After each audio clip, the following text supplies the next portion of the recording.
What's up, guys? Matthew can watch Season 1, Episode 11 of Dandadan, the penultimate episode of the first season.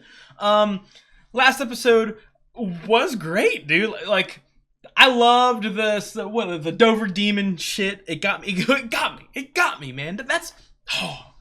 I'm so excited. I cannot wait for more of that, like, introduce this weird, goofy, you think it's a side villain or something like that, some weird thing you're never going to get any focus on.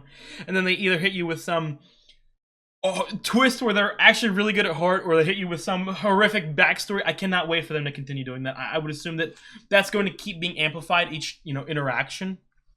And obviously we did, I didn't even touch on the last episode now I'm thinking about it. We got potentially some lure on, like, a war between aliens and spirits or whatever, so I'm interested in some of that. You guys know I've been making some theories all season. They've probably all been really incorrect, but I've been talking about it. So I do want some more of that. And then obviously the big thing that I would assume is going to be the main focus of this episode. Momo's childhood friend Gigi has appeared. Used to have a crush on him. I was just thinking, I was talking about last episode, like you guys know, my favorite part of the show is the Ken Momo sort of romance, the cheesy crush sort of thing. I love that for some reason. And I've said it's going to be very on and off, very sort of, he wants it, but she doesn't. She wants it, but he doesn't. Back and forth, you know what I mean? Not communicating well. I would assume this is going to be another sort of roadblock in that, to where Ken is going to feel discouraged, I would assume, or maybe sort of like a stay out of my fucking territory, Walter White sort of situation, and maybe. I don't want to say rivalry, because I don't know Gigi's personality at all. I don't know anything about him. He could still have a huge crush on her, or he could, think of her as just a childhood friend or something like that. But he could be oblivious to the crush. Maybe, maybe it's like a reverse of the Ken stuff. Maybe it's Momo being so head over heels. But I don't know. I would assume, not assume. I could definitely also see a world in which they both have a crush on each other, but they have sort of. Or they will put that in the past. Maybe they've grown up and they don't have feelings for each other. Maybe they've already dated in the past and it didn't work out. I don't know. I'm going to stop theorizing and I'm just going to get into it. So if you guys like the video, please drop a like and leave a comment. It really helps me out. I've got the flying through reaction up on Patreon. If you want to see my reaction to the season finale a week early, please go check it out. It's already on there. And most importantly, if you enjoy the content that I make for the channel, I would really appreciate if you subscribe. Let's get into episode 11. God damn, he's so tall. He's so tall and sexy. Ew.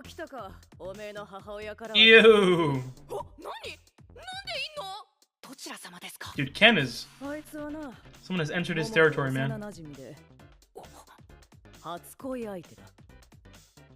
She said that shit out loud, too. She blushing and shit, too. He looks kind of creepy. I don't know what's going on. I don't know. He looks scary. Ken's already talking him up, like.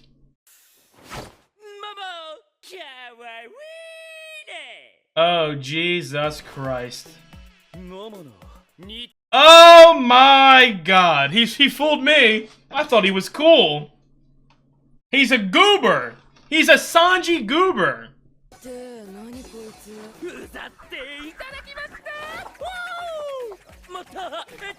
Did she used to have a crush on him when he was fucking cool?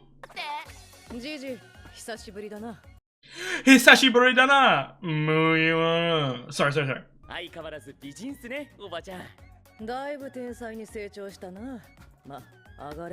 This guy is a goober. What? Why? He's literally doing the fucking Sanji dancey dance.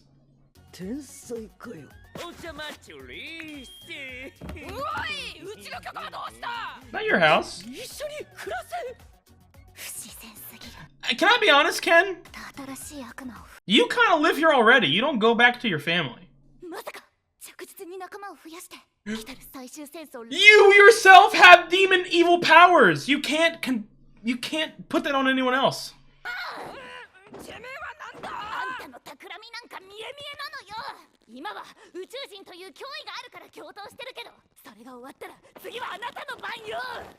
She's obsessed. I thought we made progress last episode, and she's fallen back into it. I am not doing Ragnarok. Why are you... God damn. Running like the people from Get Out. You gonna leave me here, Ken? How could you? Kiss, kiss. It's never gonna happen. They're not gonna kiss until, like, other than the accidental one in episode 5. They're not gonna kiss for, like, 4 seasons. He's a zombie. All his hope of a relationship is flooded out of him. Like, unnatural. Not unnaturally. What's the word? You don't... I've seen Gigi say 3 sentences. You don't have any competition, Ken. You're a real man. He is a goober. See you tomorrow.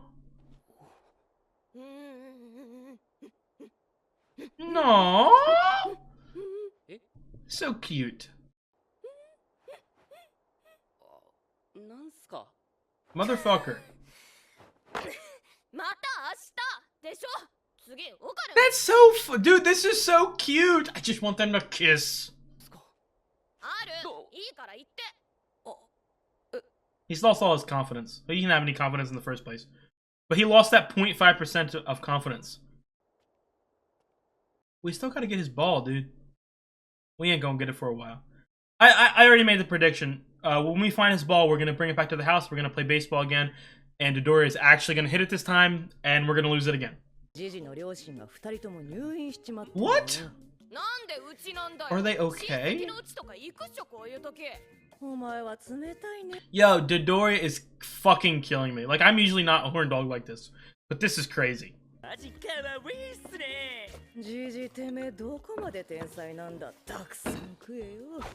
She is so easy to manipulate. Can I be honest? I kinda hate you. I'm joking. He has that, like a lot of the characters in the show, that I'm kind of annoyed by him at points, but I'm sure that I will immediately grow to love him. Have psychic powers?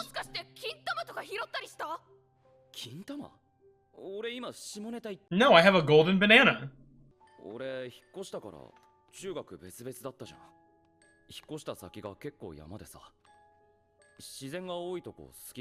that's awesome.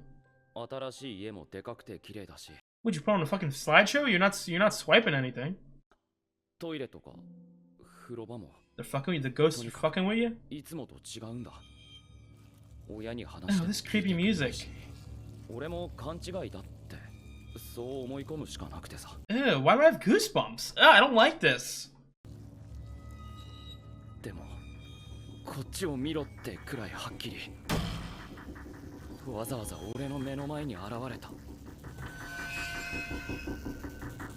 Jesus Christ, dude.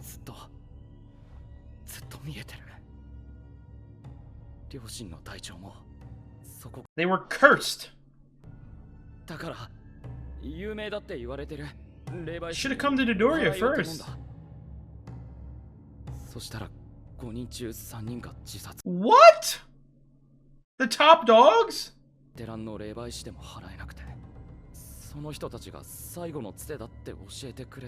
Didn't take the job? Oh, okay.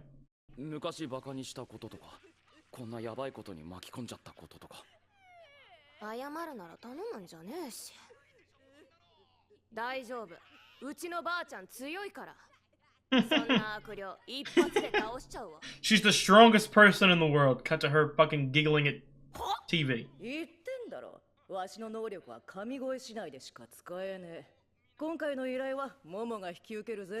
Am I getting paid for it?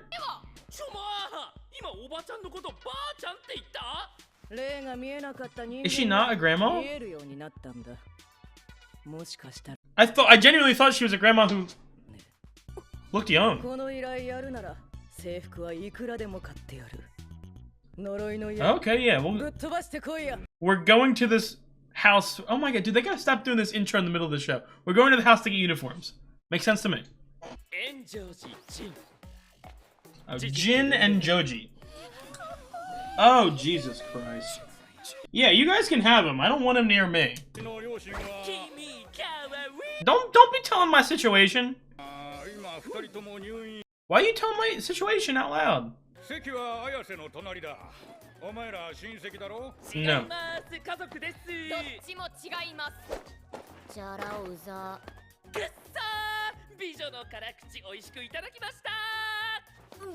Put this guy down. I kind of like this guy.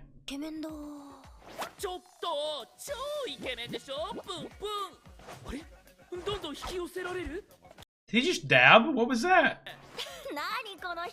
Let him get down. It looks like it doesn't work on Momo, so we're good.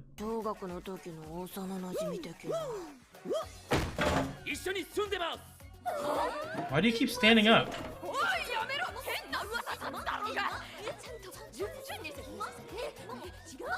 Momo, you already have a boyfriend.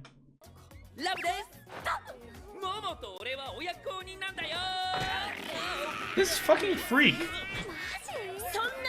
And these rumors of her being a hua are going to spread even more.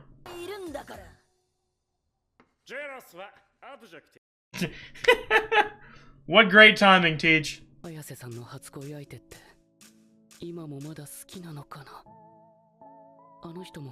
Dude, he really is the classic, like, I have a crush sort of thing. Like, going home, thinking about every little thing about her, fucking... Oh, you bum, dude. Just make a move.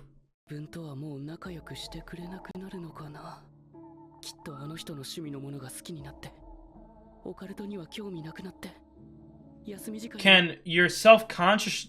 What is it? Your self-hatred is taking control. She loves you! Aww.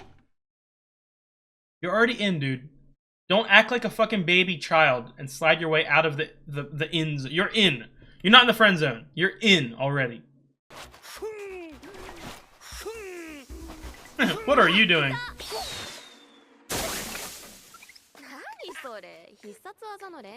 I wanted to come watch you. You should take your shirt off while you do it.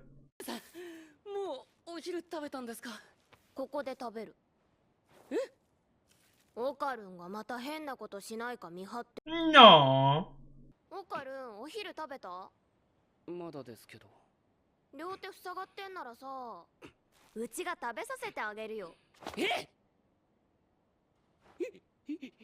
Aww. He's I was gonna say, Gigi is crashing this. Her boyfriend.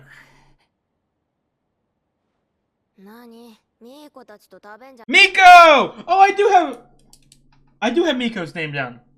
I forgot who this was. So who's the other one? Oh my god, she's being roped back in. He's Rizzy, man. Look, hey, look. I can hate him, but he's kind of Rizzy. He weird. Oh no, she's gonna pull him back, or maybe he might get kidnapped by Ira. Nope. Mom was grabbing his ass, pulling him around the corner.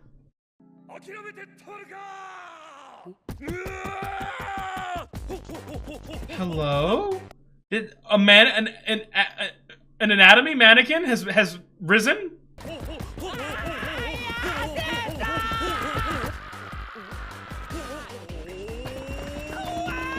Kill it! Damn. Gigi's about to one snap this thing.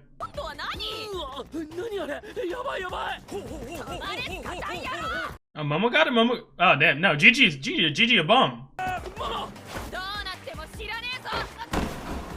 Oh, so romantic. Oh, I thought you... I want to see. Oh! I was right! Okay. The ball. How did the ball get there? Who put the ball there? Again, how are we gonna end? How is nobody seeing this? Oh my god! Holy shit! He got the turbo in him! This is his calling card right here. That music is back from, I forgot what episode, but episode 4, I think. I loved it. How is nobody seeing this? Some great animation, I love this.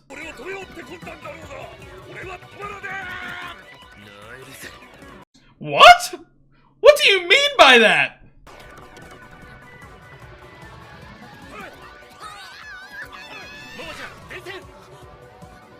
Duck, dodge. Oh, okay.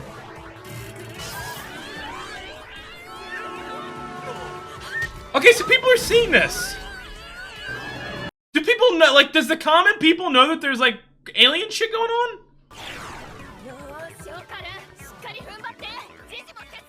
Damn, this is wild.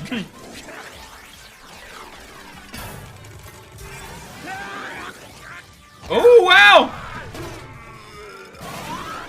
What is the ball stuck on? Did someone shove the ball in there?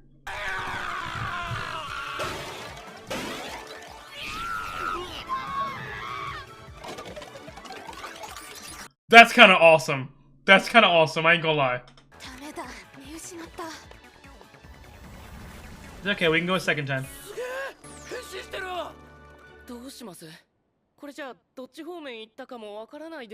Use your magical powers to... That's great. She got a piece of a foot? A toe? What? I don't even know what body part we have. He's getting used to the pain. What is that? Is that a ball? A heart? A kidney?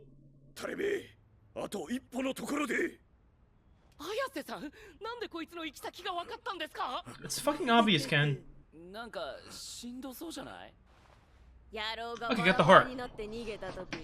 How was he moving in the first place then if he... You can still feel it.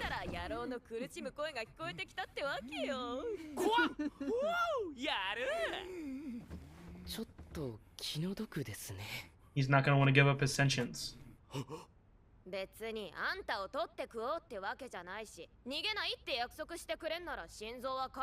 Well, he doesn't. He wants sentience. He's not gonna show us your golden nuts. Jesus Christ.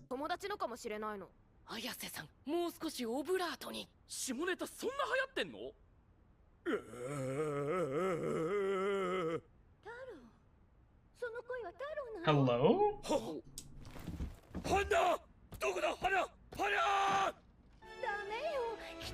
Taro and Hana? Does he have a matching girlfriend mannequin?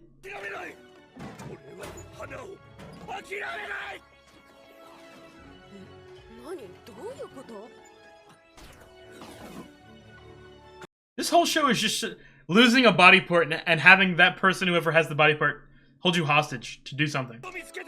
Aww. The school threw you out. We had to, and then Ken's not gonna want his ball, but if that is his ball, Ken's not gonna want his ball back.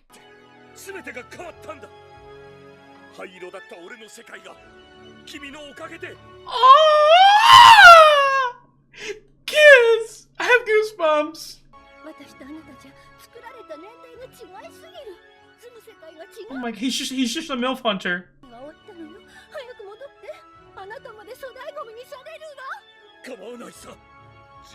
Oh, Ken is gonna do everything he can to make sure this love blooms and stays. We're gonna have to convince him to take his ball back. Kiss her! They did the exact same thing I told you that I really wanted them to do. You know, same with the Dover Demon thing, to where like they introduce this goofy fucking mannequin thing and you go, oh my god, funny, haha, weird mannequin, and then love story? Like, oh my god, and I got goosebumps because of it? Like, oh my god, dude. So I'll start off with Gigi. Obviously, you know, it feels like he's another main character, and this was his real first introduction episode. Very Sanji-like from One Piece. It's the same thing as Aira, if this makes any sense. You know, and I talked about Aira the last couple episodes, in the sense of I like them. Like, don't get me wrong, I like them. They do have a couple like sort of traits, a couple personality thingies that I'm kind of like, you're kind of annoying sometimes.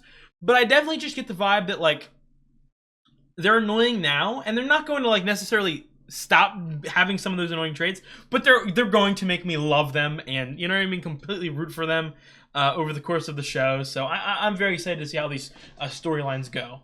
You know, just, you know, off the top of my head, you know what I mean, when you have a character like Gigi, that sort of horn dog, flirty, you know what I mean, Rizzy, everyone loves him sort of thing, character, almost like a watchery from Your Lie in April.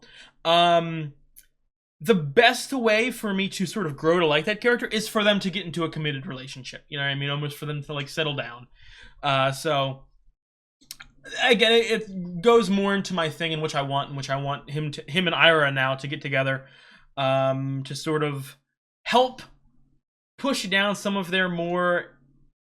I don't want to say annoying is the wrong word, because I feel like I say annoying and people go, "What, do you hate the show or something?" No, that's not what I'm saying.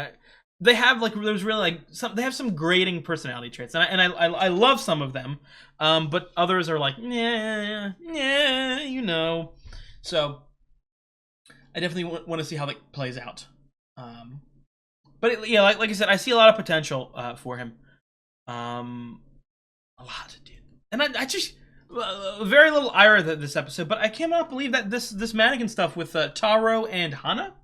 Immediately like, oh my god, what's going on? Is the finale gonna be about them? Like, because again, like I've been saying, and it's not like a 100% guarantee that we saw something golden coming from down there. I don't know if it is Ken's balls. I would assume it's Ken's ball, but like I was saying, I kind of get the vibe that Ken wouldn't want the ball back immediately. He would be like, you know, like just like he was doing with the Dover Demon thing, you know, to where he's like, oh, keep it for love and for this and for that. I care about people so much, that sort of thing, and he sort of puts other people's well-being or feelings above his own because he doesn't feel like he deserves good things. It kind of feels like, or at least he's not comfortable with celebrating or being happy when someone else isn't happy. He seems like a people pleaser in that sense. He wouldn't want to. He wouldn't want to be happy if it's at the extent of someone else. So, I would assume that we're going to have to go and try to find a way, maybe find a power source or something to keep those mannequins alive. Well, no, I don't know, because his girlfriend's alive. Hana is alive, and Hana doesn't have a golden ball, and we're only missing one ball. So, I mean, maybe no, because he was yelling. I don't know. I don't know. Maybe they've been possessed by something. I don't know. I just heard Hana's sentient. I have to pay attention to that. Wonder what's going on there. But like I said, I love that episode. I really did. And it's got me, you know, just thinking into the future of the show, and it's something that I've been not struggling. It's something I've been searching for this entire season, in the sense of I love the show so far. And if the show stays like this, stays in the format, stays in the structure that it's in right now, I'll like it. It won't necessarily be like a top 10 show for me, or a top 5 anime, but it'll be a nice little change of pace, a little different, like quirky, weird, fun. You know what I mean? Very fast-paced sort of thing. But at the same time, I always want, like, is it going to turn into anything with like long, overarching story arcs, or is it going to stay in like the 2 or 3 little like mini arcs? I don't know. Something I have not. I think I might have mentioned it in one of my earlier episodes, but I kind of get Uzumaki vibes. Sorry, I'm not good at this. Uzumaki vibes. For those who don't know, Uzumaki is a manga / anime made by Junji Ito. It's the first Junji Ito work I've ever witnessed. I watched it for the channel with my friend Dace, who's a big fan of Junji Ito. It was 4 episodes, and I didn't really love it. I liked it. Don't get me wrong. But it wasn't long enough for me. I would have wanted a longer story. But something I've been thinking in my head, and I think I've forgotten to say out loud. Dandadan so far has reminded me very much so of Uzumaki. It's reminded me of the sort of format, the structure, in the sense of each episode almost feels like semi sort of anthology like, to where, or like Monster of the Week. It's like a combination between anthology and Monster of the Week, in the sense of we have our little cast of main characters, and they go on some like weird, wacky, like focus on the weird part, like Uzumaki. You know, I think I even mentioned last episode I was talking about some of the weirdest stuff I've ever watched. I think I forgot to mention Uzumaki. Uzumaki might be the weirdest thing. Uzumaki, Serial Experiments Lane, and this Dandadan. Definitely the weirdest shit I've ever watched. But if this makes any sense, I don't know if there's any Junji Ito fans or anything like that. And again, I want to say I've only seen one of his works. I've not done anything else. I've not seen anything else. But to me, so far, Dandadan feels like a better version of Uzumaki, if that makes any sense. It's just sort of structurally feels like there's better characters. There's more in-depth sort of focuses. And it still has that weird sort of wacky little adventure that we go on. So compliments to that. Not that that's like a negative to Uzumaki. I'm not shitting on Uzumaki. I'm just sort of comparing it to something that I am semi familiar with. So I'm very interested and excited, to be quite honest, to see how the finale goes. Like I said, it's one of those things. It's a finale. Episode 12 is a finale of a season. Is the finale going to be about Taro and Hana? I'm not saying it's like because again, one of the strengths of the show, I've already seen it, is that they're able to make things that look so small or look so like a side quest or a goofy little fun thing that you like a gag for you see for 2 minutes, and then they turn into like either the most emotional, the most important, the most, like overarching story. So I could definitely see them sort of up the ante, so to speak, with this little mannequin storyline. And again, I'm still confused with like I said, it has to be something more powerful than Ken's ball, maybe, because Hana is alive. Hana's talking, and Hana, you know what I mean? Like I don't know if it's something as simple as like there's like a what's it called? Like an aura around the ball where anything within that vicinity becomes alive, and maybe the minute that Taro went to the trash pile, it sort of awakened her. But I don't know. But you had to be touching it. I don't know. It's interesting, and obviously I would assume for finale we're gonna have to see Ira again. I would assume that Ira is gonna get roped into this somehow. So I'm very excited to see how the finale goes. I think I'm going to leave it off on there. If you guys like the video, please drop a like and leave a comment. It really helps me out. I've got the full-length reactions up on Patreon. If you want to see one singular episode early, a week early, you can go to my Patreon. But as of now, for the Dandadan reactions, if you want to see my full-length reactions, that's going to be the main thing you look for the Patreon for, not early episodes anymore. And finally, most importantly, if you enjoy the content that I make for the channel, I would really appreciate if you subscribe. It really does help me out. I'll see you guys next week for the season finale. Have a good one.